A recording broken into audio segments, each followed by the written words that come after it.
Tecnologia e segurança. O que o setor privado está oferecendo aos governos? Nós sabemos que o Brasil há muito tempo é um país inseguro e isso está longe de mudar na realidade. Mas o setor privado na área de tecnologia da segurança avança todos os anos e muito dessa tecnologia pode ser oferecido aos governos para tentar amenizar esse problema no nosso país. Você quer saber mais sobre isso? Então fica conosco, é só um minuto. Eu aguardo você. Até já.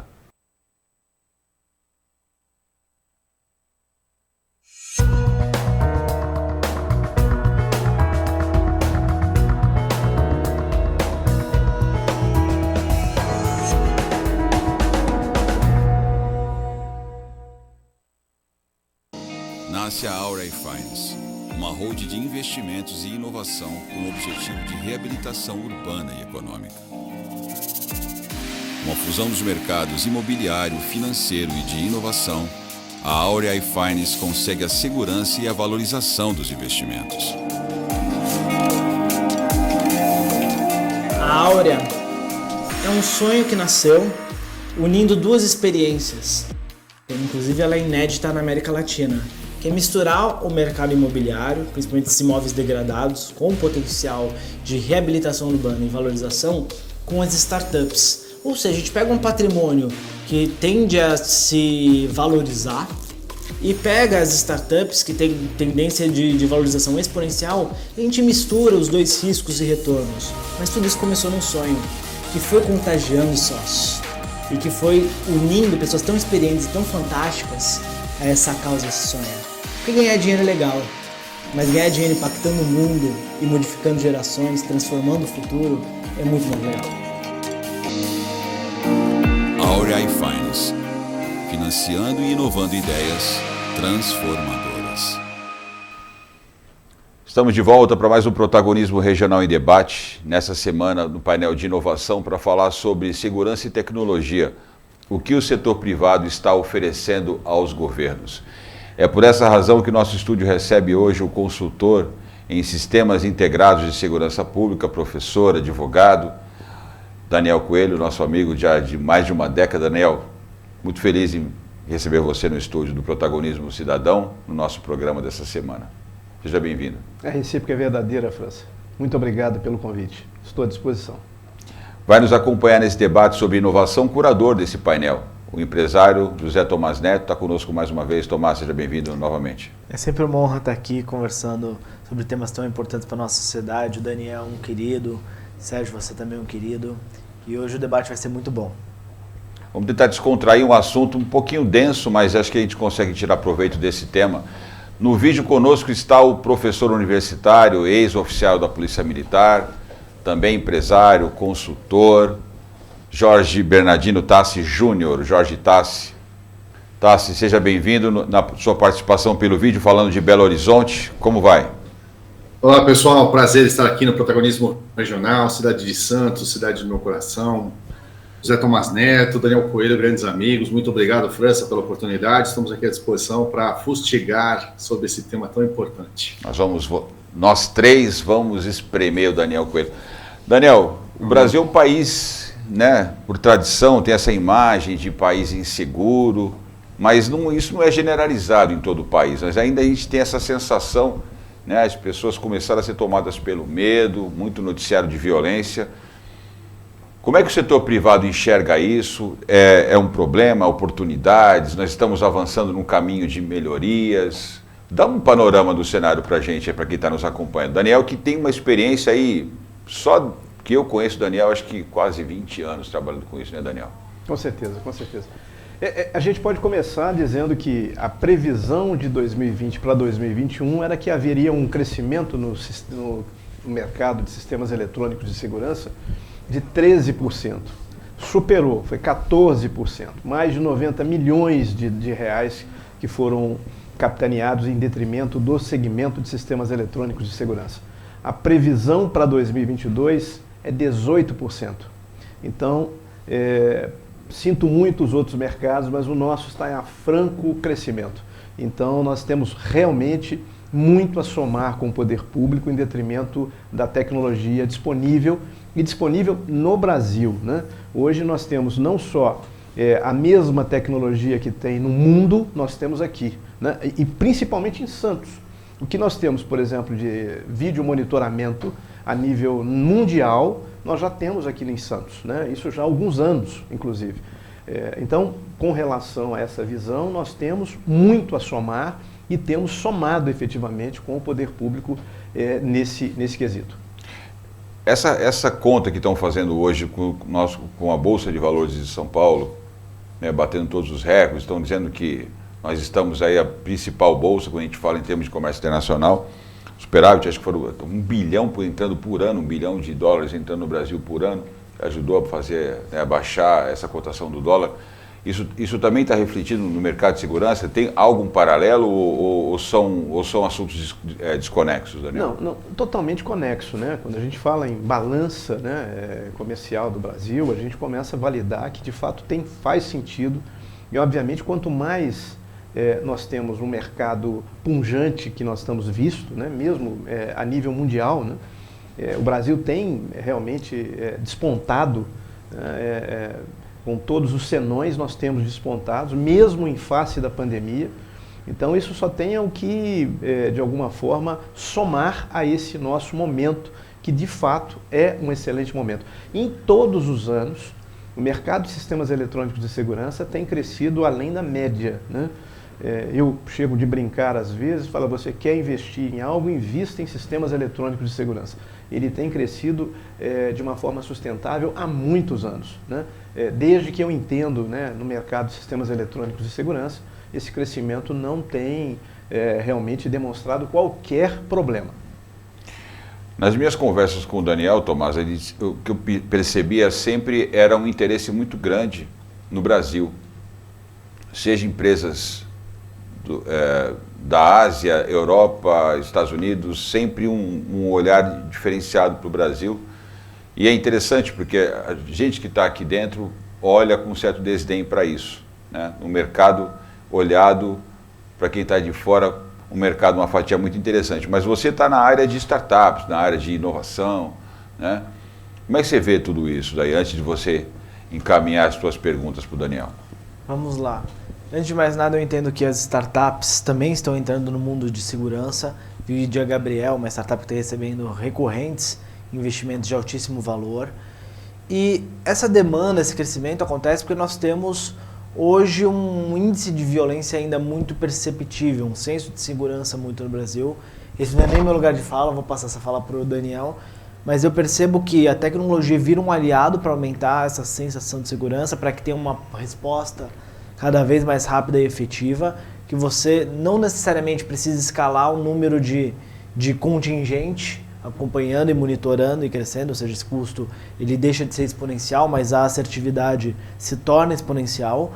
E num país com índices ainda elevados como o nosso, e que a polícia precisa ser extremamente atuante, ter força ostensiva de segurança, a tecnologia se torna um aliado para dar o senso de segurança ao cidadão e resolver e desvendar os crimes de forma mais ágil. Então, ser mais proativa, né, como o Daniel costuma exatamente dizer, né? Antecipar os fatos. Vamos colocar o Tassi nessa conversa. Tassi, você é um entusiasta também do setor privado participando disso, você que teve experiência na Polícia Militar. Antes também de você estrear a tua pergunta para o Daniel, eu queria o teu comentário, como é que você está enxergando esse cenário internacional que nós falávamos agora, considerando que estamos tendo entrada de mais de $1 bi no Brasil todo dia. Nós já estamos chegando em março, quase com o mesmo valor de superávit do ano inteiro de 2021. Então, são números bastante expressivos que estão refletindo até na cotação do dólar. Eu queria que a tua avaliação se isso também tem uma relação, como falou o Daniel, com o mercado de segurança. Tem que ligar o microfone, Tassi.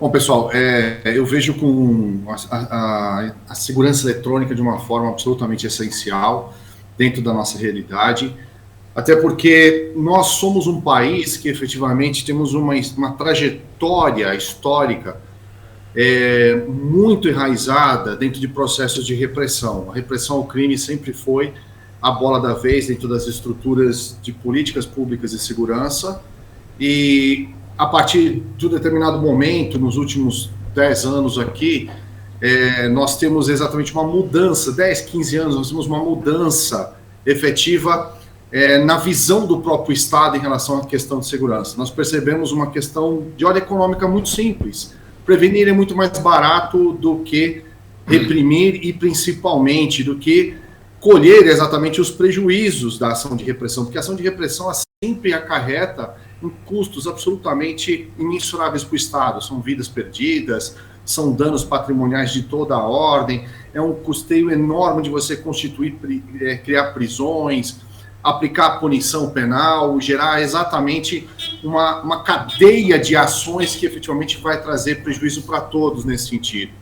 E quem perde nesse processo exatamente é a própria economia. E quando a gente começa a trabalhar de forma a prevenir, a gente percebe que nós vamos criar empregos, nós vamos trabalhar inteligência, vamos trabalhar qualidade de vida, dignidade das pessoas, e isso é absolutamente essencial, porque nós estamos prevenindo e diminuindo efetivamente a prática de determinados delitos na sociedade. Essa visão ainda precisa ser ampliada, porque nós temos a segurança eletrônica muito mais canalizada para grandes cidades. As cidades pequenas ainda, existe a necessidade de uma maturação, principalmente de uma percepção desse processo, até porque as cidades pequenas, muitas vezes, elas acabam até contratando, trazendo aquele primeiro serviço, vamos implantar a câmera de vigilância aqui na nossa cidade, mas a manutenção desse processo realmente fica em defasagem. Nós temos um grande gap ainda para resolver, e nada melhor do que ouvir o Daniel nesse sentido, para ele nos mostrar exatamente como é que a gente vai resolver esses gaps de segurança e como ele enxerga essa nova ideia de prevenir o crime e não de partir para a repressão como o primeiro modal de Estado no enfrentamento da segurança, da violência. Então eu vou emendar aqui uma pergunta no teu comentário, Tassi, e chamar quem nos acompanha para uma reflexão. As pessoas pensam que sistemas eletrônicos se restringem à câmera. Você põe lá um olho, né, mecânico, observando o que está acontecendo. Lê de engano. Tem muita coisa por trás de uma câmera, até porque a câmera é uma coisa passiva, né? Você está vendo algo acontecer ali, como é que você consegue atuar nesse cenário? E é impressionante como essa tecnologia evolui a cada, não vou dizer a cada ano, é a cada semana, coisa nova acontecendo. Então, vamos falar um pouquinho para o público mais leigo, né? Todo mundo que está por trás daquele olho mecânico que enxerga as coisas. França, é muito bom a sua pergunta, que eu acho que facilita ao leigo poder entender que quando nós falamos de uma imagem, nós estamos falando de muitas informações. Nós estamos num outro patamar. Né? Você trouxe até uma imagem, né, que a produção... Eu gostaria até que a produção... Se a produção puder colocar Essa imagem que eu acho que vai facilitar com que o leigo possa entender que o que nós temos, na verdade, não é uma imagem. Isso aqui é uma cena de uma câmera e você vê que as informações, elas sobejam. Então, quer dizer, não é só visualizar o que está sendo ali, mas quais são os dados, o que nos interessa especificamente. Cada ponto de uma cidade eu tenho um interesse específico nessas informações. Então veja que nós estamos num patamar diferente, efetivo, de simples e meramente ver as imagens, e sim ver os dados que essas imagens nos informam. Né? Como eles se relacionam também. Perfeitamente. Nós temos toda uma validação em relação a isso. Não só a gente aplicando em tempo real a proatividade, o conceito proativo. Né? O conceito reativo todo mundo conhece. Olha, aconteceu algo, vamos buscar o que aconteceu. Num conceito proativo, nós estamos em tempo real interagindo com os fatos. E aqui muitos nos antecipando. E nos antecipando, sem dúvida. Aqui sim faz sentido essa visão moderna de efetivo monitoramento urbano. Né? Isso sim é uma cidade inteligente, uma smart city. Isso sim é uma cidade inteligente. Tomás. O que eu queria perguntar, que você explicasse de uma forma bem simples para quem está nos assistindo entender, o que seria uma integradora de sistemas de segurança, como é que funciona um pouco dessa cadeia e como esses sistemas podem identificar padrões. Enquanto você aplica inteligência artificial, você está buscando por padrões para poder ajustar o sistema como um todo, não só o sistema virtual, mas o sistema real de como a cidade funciona e como a vida se engrena. Muito obrigado pela pergunta, porque, Tomás, o que acontece? Quando a gente fala numa num vídeo monitoramento, nós estamos falando em algo profissional, né? O que a gente vê em determinadas circunstâncias são câmeras residenciais do mercado sorro, do mercado mais barato, se assim podemos dizer, e que não há uma visão, numa inteligência do porte que nós estamos aqui trabalhando. Aqui sim se refere às informações que nós, cidade, precisamos. Então, se eu tenho uma pessoa fazendo uma caminhada de uma forma subreptícia, ela está fazendo o que nós chamamos de loitering, que ela está ali fazendo uma filmagem do que está acontecendo daquele, quer seja num pequeno comércio, quer seja num banco, quer seja numa instituição de ensino, nós temos condição de agir preventivamente. Então, a análise desses padrões fazem todo sentido para que nós possamos agir, né, e agir de forma cirúrgica, né? Esse é um ponto importante. Quando você fala de integradora, é importante a gente avaliar o seguinte: dentro do mercado, você tem a empresa que vai fazer na prática aquelas instalações. Essa empresa, ela tem que ser não efetivamente uma instaladora, mas ela é de fato, além disso, ela tem capacidade de telecom, capacidade de TI, capacidade de poder fazer a integração efetiva dessas tecnologias. Aí entra naquilo que o próprio França comentou, que nós vamos além das imagens, né? Nós temos ali o controle efetivo de acesso, eu tenho a questão perimetral a poder avaliar, isso em conjunto com um grande sistema, por isso que nós chamamos de sistemas integrados de segurança, né? Você imagina, né, Tomás, uma cidade com 5.000 câmeras, precisa de 1.000 operadores, né? Isso é absolutamente impossível. E aí as câmeras inteligentes são fundamentais, né? Porque elas conseguem identificar esses padrões e se antecipar. E aí você tem disparos. Pode falar, Tassi. Acho legal, quero fazer um comentário. Como é que fica essa questão, inclusive, com relação aos wearables, né? Ou seja, as tecnologias vestíveis, né, que o cidadão pode estar integrado dentro do próprio sistema de segurança. A gente vai diminuir, inclusive, sequestro, diminuir violência doméstica, possibilitar, inclusive, que o próprio cidadão participe do processo e ele consiga partir do processo proativo de prevenir o delito, né? Até porque hoje em dia o crime ele acompanha a tecnologia, já estão fazendo assalto via Pix. Né? Você faz aquela extorsão mediante sequestro, né? Que aí vai lá o Pix para liberar o cara, faz o Pix e beleza. Então, como é que a gente se defende de tudo isso, né? Se não acompanhar? Não, e uma coisa que, com a visão de investidor de startups, ele abriu um gancho que eu nunca tinha pensado, e obrigado, Sérgio. Você criar o sistema de monitoramento, você trazer o cidadão que tem medo de um sequestro, tem medo de um assalto, para usar algum dispositivo, boa bola cantada pelo Tassi, faz todo sentido você criar um modelo de startup também a partir disso. Eu quero completar só dizendo o seguinte, até para você poder falar, Daniel. O integrador, como você falou, ele não é um instalador, mas ele é uma inteligência estratégica que compreende como ligar uma tecnologia na outra. Seria isso? Sim, sem dúvida. Ele tem capacidade de fazer essa integração de sistemas, né? Então, normalmente, o integrador, eles são capacitados, certificados por fábricas, né? E ele tem capacidade técnica de fazer essas integrações de subsistemas, né? Então, você tem um subsistema de sistema de vídeo, de controle de acesso, alarmes, perímetros, quer dizer, ele vai fazer toda essa conjugação de esforços em detrimento do próprio munícipe, do próprio consumidor, do próprio brasileiro, né? E aí vem um dado importante, que é essa visão de que nós aqui mencionamos essa questão da participação do cidadão. Eu lembro sempre aquela imagem de você, nos Estados Unidos, a pessoa falando: não pense o que o Estado faça por você, sim o que você possa fazer para o Estado.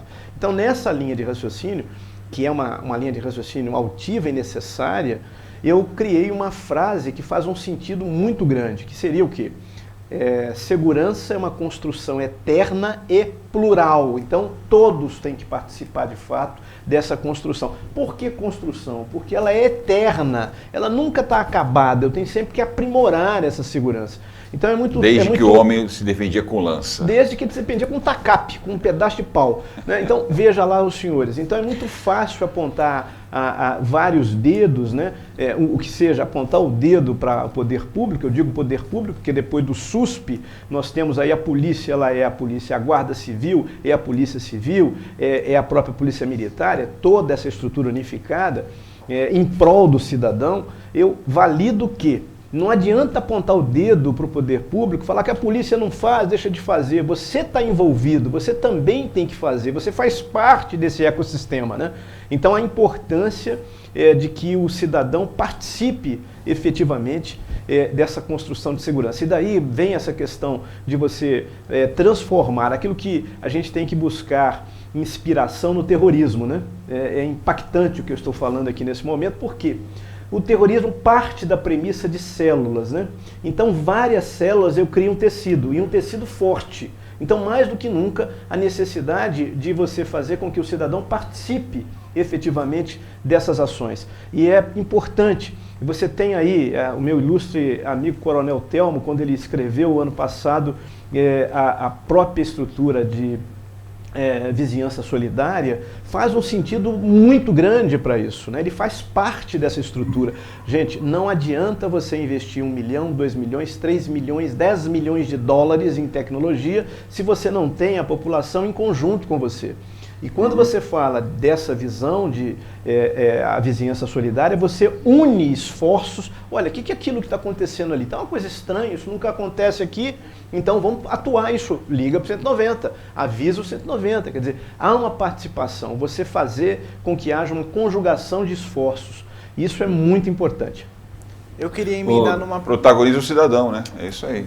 Eu queria... exatamente essa ideia de protagonismo cidadão, porque o foco do nosso trabalho é exatamente perceber o quanto, né, o indivíduo dentro da sociedade, o quanto a família, o quanto a comunidade, o quanto as empresas ali solidárias dentro do processo criam essa malha, esse tecido social que você está retratando, Daniel, e automaticamente a gente acaba validando a atuação do poder público, né, trazendo essa tecnologia e gerando mais proatividade, participando desse processo, e aí surgem as startups também que se ligam nessas questões e nos possibilitam exatamente ampliar e principalmente criar, startups viriam como uma economia criativa da segurança, né, Tomás? Eu acho que esse é o interessante, né?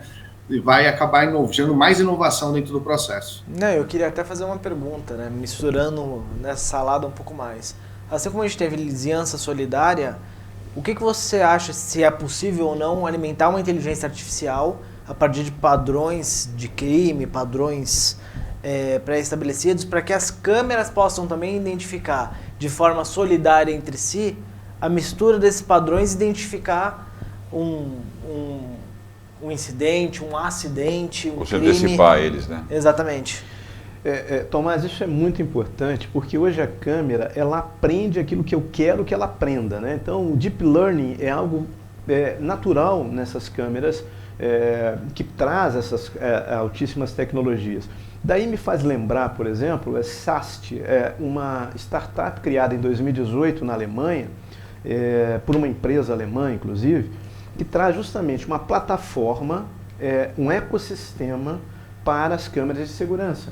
De tal sorte que você adquire uma câmera e você vai buscar nesse portfólio de startups que criam determinados analíticos para diversas situações. Então, por exemplo, eu quero que a câmera valide que haja um início de fogo. Olha, sim, é simples, houve uma mudança de pixel, a partir do momento que sai uma fumaça, há uma mudança de pixel. Sim. Essa câmera pode previamente dar essa informação, sim, muito antes do que aquela fumaça chegar a ter um sensor. Sim.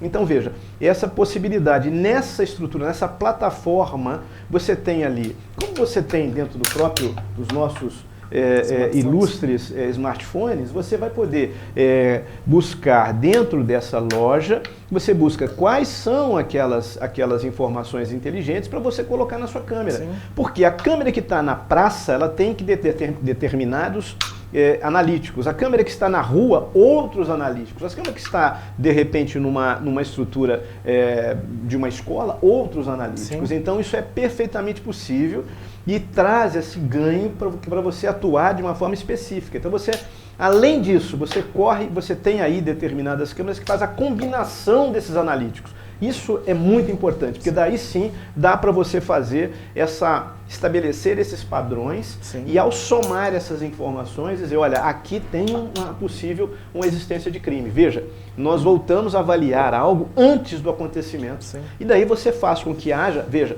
não estou aqui criando e falando sobre, nós não podemos, dentro do Intercrimes, e aí o meu ilustre Tassis, como ex-oficial da polícia, sabe melhor do que nós, eu não posso penalizar algo antes de ter nascido efetivamente. Sim. Mas a partir do momento em que eu somo ali os padrões, eu tenho condição de acompanhar com uma forma Sim. muito eficaz de poder validar um pré-crime, né? Um crime Sim. acontecendo e eu poder matar ali essa repercussão. Pelo menos deixar em júdice, deixar em alerta, né? Sim, daí eu tenho acompanhamento. Aí eu vou trabalhar com maior eficiência, inclusive, né? E daí até achar as manchas, né? As manchas de crime. Sim, os hot points, toda aquela estrutura que você tem condição de avaliar, e você sabe, aqui tem muito furto de celulares, né? Então você vai trabalhar com uma forma específica. E aí entra a possibilidade de você alertar ali o munícipe daquele momento, daquela região, daquele ponto. Isso vai fazer obrigatoriamente aquilo que nós chamamos sempre, como aconteceu lá atrás, você há de lembrar, quando havia os postes de iluminação. Aonde havia iluminação, você diminuía a incidência de crime. Hoje nós falamos o seguinte, quando eu coloco uma câmera, eu ilumino aquela área. Ao iluminar aquela área, eu não acabo com o crime, eu simplesmente desloco esse crime. Então a importância de você fazer com que você tenha a iluminação dessas estruturas de câmera. Não, e até pegando um outro padrão, as câmeras elas não só filmam, como elas também têm hoje em dia microfone para escutar e falar. Então a partir do momento que você identifica um padrão de crime, isso pode disparar um alerta, isso pode disparar uma mensagem de voz. Você tem alguns pontos, inclusive... O famoso estou te olhando. Você tem uns pontos, inclusive, onde o próprio munícipe pode se interagir ali naquele momento, falar, olha, eu estou aqui sendo seguido, tem acontecendo alguma coisa. Nesse momento, o próprio Centro de Controle de Operações, ele vai interagir com o possível humilhante, no aspecto de falar, olha, nós estamos te monitorando, e obrigatoriamente estamos aqui seguindo teus passos, né? Nesse momento, ele vai demover da ideia de agir, né?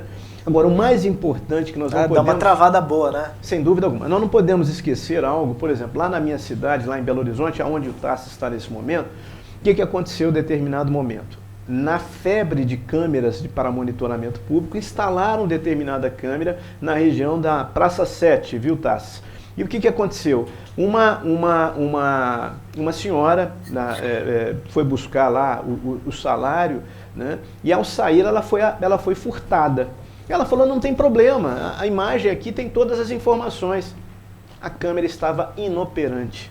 Então veja, a importância de você ter aí de fato um apoio do poder público, do poder privado em relação ao poder público. Daí vem toda aquela visão de PPP que nós conversamos recentemente, Tassi, para que de alguma forma isso não ocorra, né? Porque, veja, se não funciona, é melhor tirar. Ela tem que funcionar. Infelizmente, isso é muito mais comum do que as pessoas pensam. Eu acho que tem a câmera lá, infelizmente. Tá desligado. Não adianta ter o olho e ele se cego, né? Pode falar, Tassi. Eu vou até afirmar que eu realmente acredito que mais de 50% a 60% das câmeras que existem nas sociedades hoje, como um todo, estão desligadas. Elas são aquilo que Bertrand Russell trabalhou como panóptico, né? Na verdade, é um instrumento que chama atenção, que inibe, mas que efetivamente não serve para nada, porque está ali só para mostrar que nem existe, um espantalho, né? Mas, o Tomás, o questionamento, por exemplo, hoje tem câmeras que enxergam a arma de fogo sendo sacada em determinada circunstância, tem câmera que identifica, às vezes, a pessoa utilizando droga, ela consegue identificar o comportamento tem câmera de infravermelho que enxerga no escuro, né? Ela identifica a pessoa, pelos traços visuais, ela identifica a pessoa, também é possível fazer isso. As câmeras, por exemplo, trabalham na identificação de placas de veículos, já verifica, opa, esse veículo é roubado, ele está na rua tal, ele está seguindo adiante, e você consegue evitar a perseguição policial e montar uma atividade proativa à frente, porque a câmera está monitorando e sabendo onde é que aquele veículo ilícito está arrumando. E tá? se você coloca uma Essa inteligência, ela é importante porque ela permite essa nova visão que a gente tem que ter de uma sociedade mais eficiente. Só um uma comentário, polícia tá? mais eficiente, uma polícia tecnológica, sem dúvida. Em cima do que você está falando, existe um sistema, não vamos aqui fazer propaganda, mas o sistema existe, que a inteligência dele diz o seguinte: sempre que um carro, modelo tal, placa tal, cor tal, entra na cidade, ocorre um assalto, um roubo em alguma agência bancária. O carro não participa da ocorrência, mas o padrão do sistema identifica que sempre que esse carro entra, passa pela cerca, pela muralha digital, então o sistema identifica esse carro e ele entra, e muitas vezes ele é usado como fuga, né? Então o criminoso entra na cidade, estaciona o carro em algum lugar, furta um outro veículo, rouba um outro veículo, pratica o roubo, abandona esse carro e aí foge no carro que ele deixou na entrada da cidade. Então o sistema identifica esse padrão, para quem está acompanhando e não conhece que é esse tipo de tecnologia. Então, Tássio, por favor. Não é um efeito borboleta. Não é não. Ô Daniel, me diz aí, meu caro, o que a gente pode fazer para transformar essa ideia de segurança digital em algo absolutamente mais viável para, principalmente, aqueles pequenos municípios que poderiam integrar de uma forma melhor o nosso sistema? Excelente, Acho excelente. isso fundamental. Muito obrigado, Tassi. De fato, é algo importante a ser dito, que os grandes municípios, eles já aprenderam a buscar, estabelecer projetos e buscar esses valores através das parcerias público-privadas. E os pequenos municípios nem sempre os façam, até médios municípios não têm essa estrutura muito aberta para que possa buscar, mas é perfeitamente possível. Então, quando você tem ali 1, 2, 3 cidades, né, que se, de alguma forma, parceirizam em detrimento do bem público, há possibilidade, sim, de se fazer uma parceria pública-privada de forma regional, né? E aí sim, poder entregar para aquele município o que nós estamos falando de tecnologia, porque não tem nada que não esteja aplicado. Tudo que nós estamos dizendo está efetivamente aplicado e disponível. Então, é efetivamente uma questão de atitude. A importância desse município, efetivamente, buscar, junto à parceria pública-privada, essa solução, porque dinheiro tem, né? Basta você ter projetos que possam, de fato, fazer vistas a isso.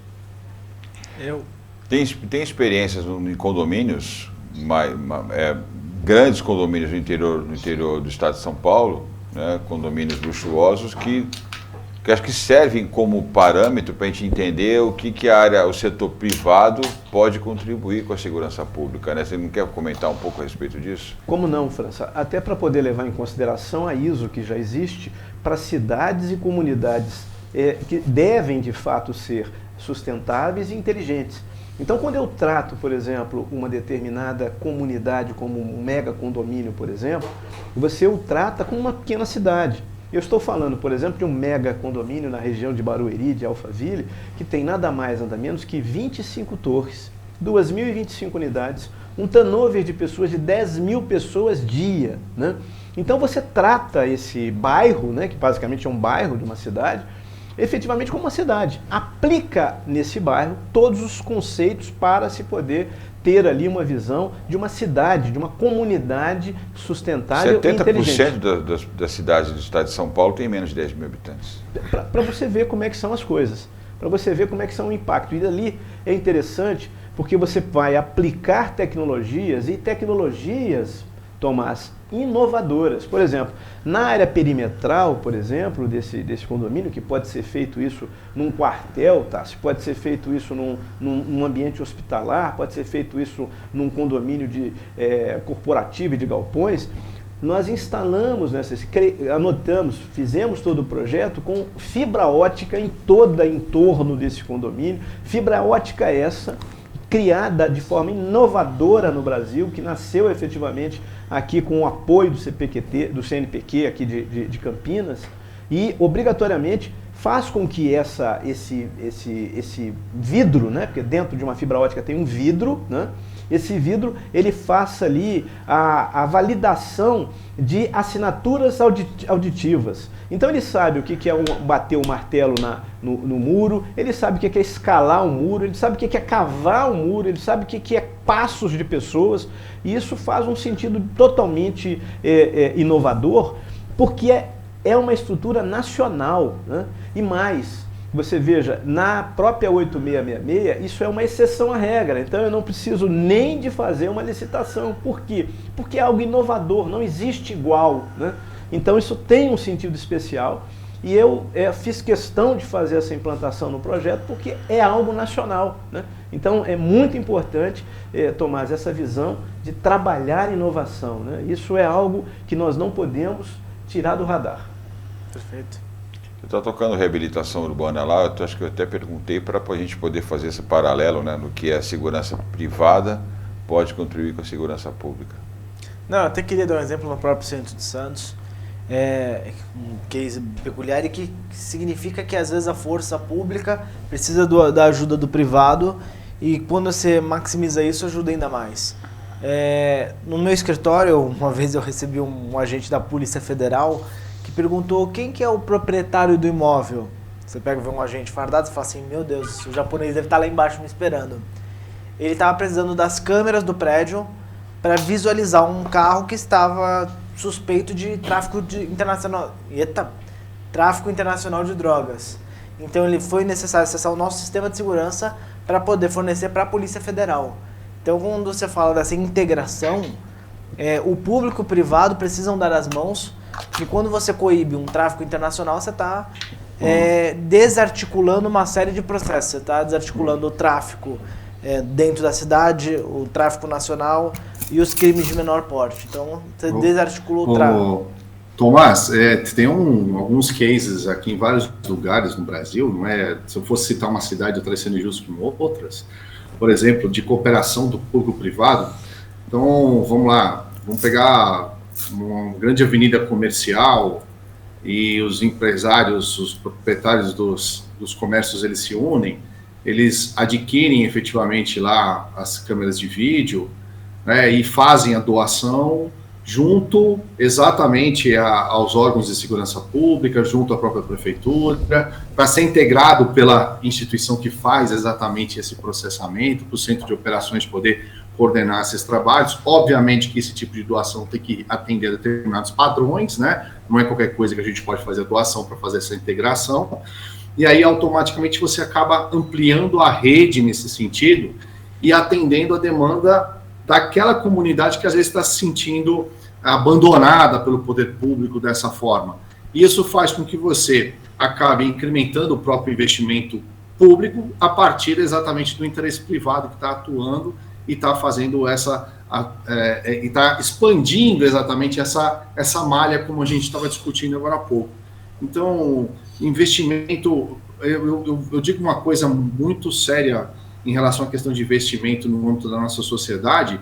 A gente precisa realmente de uma coordenação, de uma inteligência nessa captação, porque vontade e investimento, ela existe. O que falta, às vezes, é a seriedade de dar a garantia de que o investimento vai ser aproveitado na prática. Ou seja, se você mostra, enquanto prefeitura, enquanto Estado, de que aquele recurso que está sendo investido pelo privado vai dar o retorno para o privado e até mesmo para toda a sociedade, automaticamente esse recurso vai ser encontrado, vai ser empregado em prol da sociedade como um todo. Com certeza, e eu acho que é importante levar em consideração um dado relevante, que é o fato de que você, ao ter determinados projetos, por exemplo, os projetos que nós aqui trabalhamos, de toda sorte, mesmo que seja privado, eu disponibilizo o stream de vídeo para o poder público. Isso é muito importante, porque você traz uma característica daquilo que o próprio Tomás mencionou. Então, antes de ele poder bater na minha porta, eu já entreguei o stream de vídeo para ele, né? Ou seja, ele tem condição de acompanhar tudo o que está acontecendo naquelas imediações, em especial as câmeras que estão posicionadas no perímetro, que tem ali a visualização da estrutura das ruas, etc. em detrimento da própria coletividade. Isso é importante, da própria comunidade. Disponibilizar isso tem que ser de padrão para efeito do poder público. Tem algumas coisas que eu quero falar, eu estou preocupado até com o tempo aqui.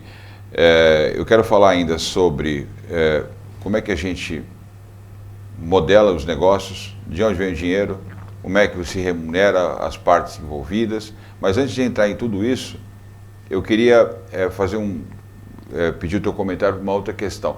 Nós estamos falando muito aqui de câmera, etc. e tal, o pessoal começa a pensar em assalto, em roubo, em homicídio, mas tem um outro aspecto muito relevante, né? Tanto relevante quanto isso, eu acho que até mais relevante, que é a segurança de instalações e outros sinistros que podem ocorrer. Nós estamos numa região muito sensível, nós estamos numa região portuária, movimentação de cargas perigosas, cargas explosivas, tivemos aí vazamento de produtos tóxicos já aqui na região, incêndio aqui na Ultracargo, enfim. Nós temos poucas áreas de manobra e de evacuação. Nós estamos cercados pelo mar, pelo paredão da serra, poucas rodovias. Temos dificuldade até para receber socorro, que a gente imaginar um sinistro de grande proporção. Na entrada de Santos você não entra nem sai. Você pode ficar preso aqui, não consegue ir nem em ponto para pouso de aeronave, enfim. A gente é uma região sensível. Então, aí também a segurança, até onde eu sei, pode ser muito, a tecnologia, né, muito importante para a gente poder mitigar esses riscos. Queria que você comentasse um pouquinho sobre isso, Daniel. Eu acredito que, como nós vimos aqui na imagem, uma câmera ela é muito mais do que simples e meramente uma imagem, né? Ela traz muitas informações, e informações essas que podem ser trabalhadas e mais, você pode ensinar a câmera determinados aspectos e padrões que normalmente não se vê, né? Né? O que é diferente, por exemplo, da cidade de São Paulo em relação a Santos, né? E a cidade de Nova York em relação a Santos e assim por diante. Então é perfeitamente possível, através efetivamente do Deep Learning, através da inteligência artificial, você fazer com que haja determinadas ações preventivas em relação a todo esse entorno. Aqui entorno. em Praia Grande, acho que alguns dias, pegou fogo nas galerias, um posto de gasolina vazou gás e estava saindo fogo pelos bueiros. Eles isolaram acho que 2 ou 3 quarteirões na Praia Grande, perto daquela Expressa Sul, porque é o risco de explodir as casas. Alguns carros explodiram em razão desse vazamento e o fogo estava nos bueiros. Você nota que também você possui determinados sensores para isso. E aí Olha que loucura, né? A importância de aplicar a tecnologia ao caso concreto. Então, quando a gente fala tecnologia, ela tem tanto subsistemas como sistema de vídeo, lembrando que um sistema de vídeo não é simples e meramente a câmera, ele é também o gerenciador dessas informações.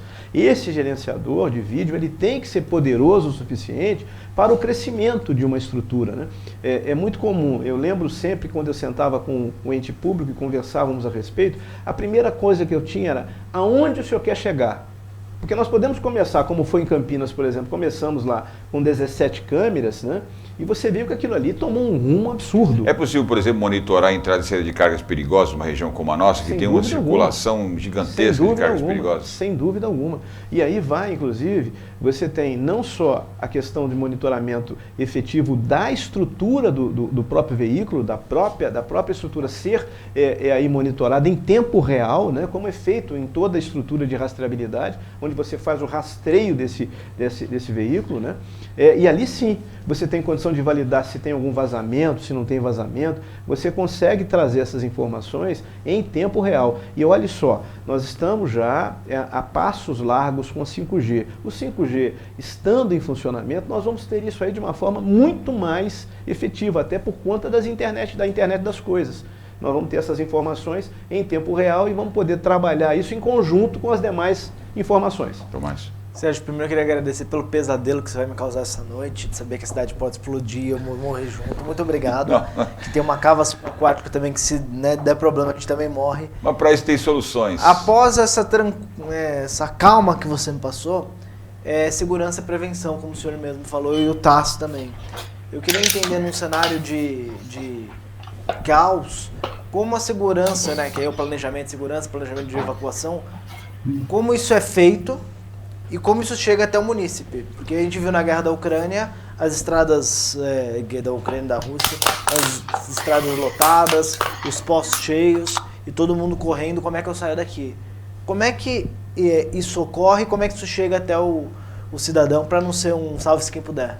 Na verdade, nós temos aí todos os planos de contingência. Inclusive em Santos nós temos planos fantásticos de contingências em relação a isso. Pode dormir tranquilo, porque a Defesa Civil em Santos funciona, a Defesa Civil em São Paulo funciona, a Defesa Civil funciona muito bem, obrigado. E nós temos planos de contingências para todos os tipos de risco, né? E riscos esses que nós sempre soubemos, eles nunca vão deixar de existir. Sim. Nós vamos mitigar esses riscos. Então, quanto a isso, fique tranquilo. Certamente a tecnologia auxilia de uma forma muito, muito eficiente aos entes públicos nesse especial. E, obrigatoriamente, vocês veem, por exemplo, em Nova York, quando você está trafegando, mesmo sendo nacional, sendo brasileiro, está lá numa loja em Nova York, de repente você valida um bip no seu smartphone, quando você vê, você tem uma informação em broadcast, ou seja, para todas as pessoas em Nova York vão receber aquela informação dizendo, olha, não saia do local que você está, que nós estamos com suspeito de terrorismo. Então veja, essas informações é a mesma coisa, por exemplo, com relação a Petrópolis, naquele desastre que nós tivemos já por várias vezes, não é uma que ocorreu. Então, essas informações em broadcaster, eu acho que é muito importante que o poder público, que a Defesa Civil possa efetivamente trazer essas informações para que nós tenhamos ali uma informação, como você bem disse, de uma forma preventiva. Porque se você fala para eu ficar, eu evito de pegar, por exemplo, uma direção do problema. E em direção, efetivamente, ao problema. Então isso é muito importante, é algo que a tecnologia, é algo que a estrutura privada pode, de fato, auxiliar o poder público. E aí você entra em índice pluviométrico, índice de chuva, que acaba afetando os deslizamentos e assim por diante. Até pouco tempo atrás, você tinha em determinadas cidades, e o Tassi lembra muito bem disso, no Rio Arrudas, onde é que ficava uma pessoa olhando na hora que o rio subia, né, Tassi? Hoje você não precisa disso, você tem determinados sensores automatizados e que informa ao centro de controle de operações o que está aumentando o nível acima da média. Então isso é normal, como um exemplo citado, você tinha isso em todas as cidades. Nós estamos chegando no final. Eu quero fazer um apontamento sobre isso aí. Então, pode fazer o apontamento, mas eu queria que você pudesse comentar para quem está acompanhando. O título do programa é Como o setor privado está auxiliando, né, o que está fazendo em prol dos governos. Então, eu queria um comentário aí, sei lá, o mais breve possível, mas ao mesmo tempo esclarecedor, Tassi, de como é que esses possíveis contratos, relações de serviço entre as estruturas privadas e os governos podem cooperar para melhorar a segurança pública. França, eu volto a um comentário e uma discussão que eu tive, inclusive, com o Daniel já há pouco tempo atrás, e eu volto a afirmar isso e aproveitando o protagonismo aí em rede nacional para a gente poder mostrar isso para todo mundo, que é o seguinte, o setor privado está apto a poder investir, ele só precisa de segurança jurídica e segurança de que o Estado é o parceiro dele nesse sentido. Então, quando efetivamente você chega no município e você percebe que o prefeito é sério, que a Câmara é séria, que a estrutura jurídica... Quando o Tassi se referiu aqui, o Estado é parceiro dele, está falando Estado, instituição pública, né? Ele não está falando... Exatamente. Estado governador, entra município, Estados membros e União Federal. Perfeito. Então, quando a gente está trabalhando na própria cidade, efetivamente, onde a gente está, uma cidadezinha pequenininha do interior aqui de Minas Gerais, por exemplo, o próprio comerciante pode ajudar o próprio prefeito, mas ele precisa enxergar essa questão de seriedade dentro do poder público e essa possibilidade de constituir essa parceria. Então, ele sabe que, efetivamente, se ele investir, aquilo vai trazer retorno para ele, vai ser arquitetado dessa forma. Nós não estamos falando apenas de tecnologias que custam milhões, isso é importante o público que está nos ouvindo saiba disso. Quando a gente está falando, por exemplo, de um aplicativo de celular que vai fazer essas informações que a gente está discutindo, isso é algo facilmente financiável a partir do momento que a gente concebe essas parcerias e essa vontade interna de interagir. Então, é absolutamente necessário que haja essa interlocução e que o poder público pare de ter vergonha, às vezes, ou até se sinta inibido de poder dialogar com a sociedade, que a sociedade quer. E a sociedade quer essa segurança, a sociedade quer essa intervenção, ele quer esse tipo de atividade, e muitas vezes a empresa está pronta para investir, mas automaticamente a gente precisa dessa segurança de que o Estado vai ser parceiro, de que o município vai ser parceiro, que o governo federal vai ser parceiro.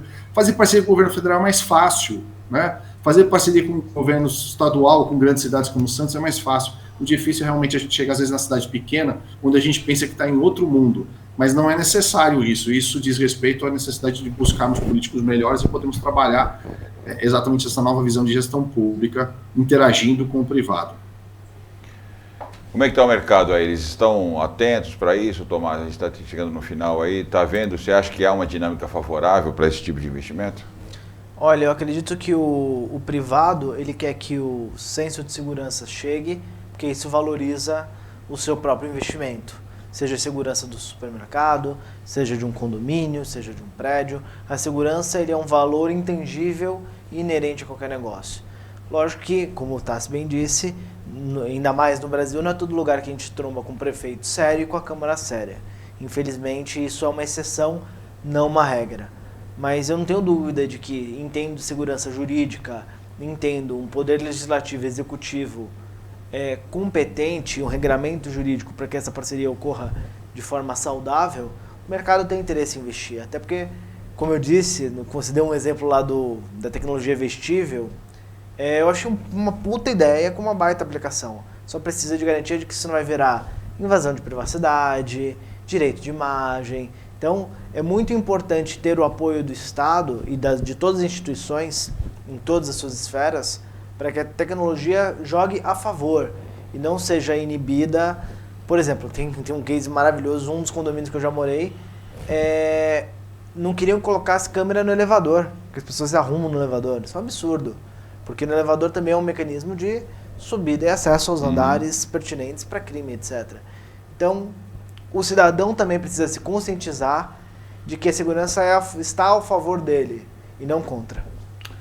Existem cidades que criaram marcos regulatórios, né, sobre os sistemas de monitoramento, até para que houvessem regras mais claras, né, de como é que você usa essas informações. Daniel, estamos chegando no final. Queria só as tuas considerações em relação a isso, para a gente poder se despedir do nosso público. Mas existem aí um campo muito vasto ainda, né, para esse processo avançar. Eu acredito que nós temos que ter, por parte daquilo que a fala do Tassi e também do próprio Tomás, no sentido de ter de fato esse apoio do poder público. Esse apoio do poder público é fundamental para que nós possamos. Não faltam empresários, como o caso do próprio Tomás, que tem interesse efetivamente em investir no município e obrigatoriamente melhorar a vida efetiva do munícipe, né? Isso não deve ter isso como uma reação, né? Nós temos algumas coisas entre a própria estrutura do ser brasileiro de fazer reação ao novo, né? Nós não devemos fazer reação ao novo no sentido de que essa parceria pública-privada, ela vem para o bem efetivo da comunidade. E nós devemos estar de braços abertos, porque a tecnologia vai, de fato, auxiliar ao munícipe e, de fato, faz todo sentido para o empresário poder efetivamente investir em parcerias públicas-privadas. Eu sou um entusiasta e faço das palavras aqui do nosso próprio mote do programa, né? Tecnologia e segurança em detrimento do poder público e privado. Muito obrigado. Vou pedir para a produção, então, manter a câmera no Daniel, que a gente vai se despedir dele. Daniel César Coelho Júnior, ele que é advogado, auditor pela USP, pós-graduado em gestão pública pela PUC, Campinas, MBA em gestão estratégica, especialista em videoproteção pública e privada, coautor da primeira norma de gestão do segmento nos sistemas eletrônicos da ABESE, consultor do Centro de Capacitação Profissional da ABESE, coordenou também 7 edições do Congresso Internacional de Segurança Eletrônica, o CIS, coordenador do Fórum de Monitoramento de Cidades, atualmente é consultor executivo em Sistemas de Segurança Pública, coordenador do Comitê Técnico de Monitoramento Público, pesquisador e professor convidado do Instituto IPEX, no qual eu tive a honra de ser fundador. Daniel, muito obrigado pela tua participação aqui. Eu te espero outras vezes, porque é um assunto que tem muito tema ainda. Eu acho que quem está assistindo deve ter gostado muito. Eu que agradeço. Muitíssimo obrigado a todos. Muito obrigado. Vou me despedir no vídeo aqui do nosso parceiro também para esses temas, o professor universitário Jorge Tassi, que também é advogado, também empresário, consultor, ex-oficial da Polícia Militar, está em Minas Gerais, está em Belo Horizonte. Veio colaborar conosco mais uma vez. Tassi, muito obrigado, viu? Até a Obrigado próxima. a todos. E depois tem que fazer um programa só para falar do currículo do Daniel. Muito tempo de trabalho nessa área. E o nosso curador do painel, o empresário, fundador agora da área Innovation Finance, José Tomás Neto, conosco aqui no painel de inovação mais uma vez. É sempre um prazer estar aqui, obrigado pela oportunidade. E falar de segurança, a gente acabou enveredando para falar de Smart City de alguma forma. E quando a gente pensa que a China hoje monitora todas as sociedades e chega até a fazer o ponto do absurdo de os devedores serem expostos em alguns painéis públicos, a gente consegue entender que é possível chegar no mesmo patamar. Se a China conseguiu, lógico que não sai expondo as pessoas no painel, mas é possível chegar no mesmo patamar de monitoramento, segurança em prol do coletivo e com investimento privado. Eu espero que a gente possa em breve estar aqui anunciando os investimentos na nossa região central, né? Então, vamos torcer, vamos trabalhar para isso, né? Muito obrigado a vocês. E você que nos acompanhou em mais uma jornada no Protagonismo Regional em Debate, hoje falando sobre tecnologia e segurança, que o setor privado está colaborando com os governos. Obrigado pela sua participação, espero que tenha gostado. Divulgue o nosso projeto, se inscreva no nosso canal e até a próxima semana.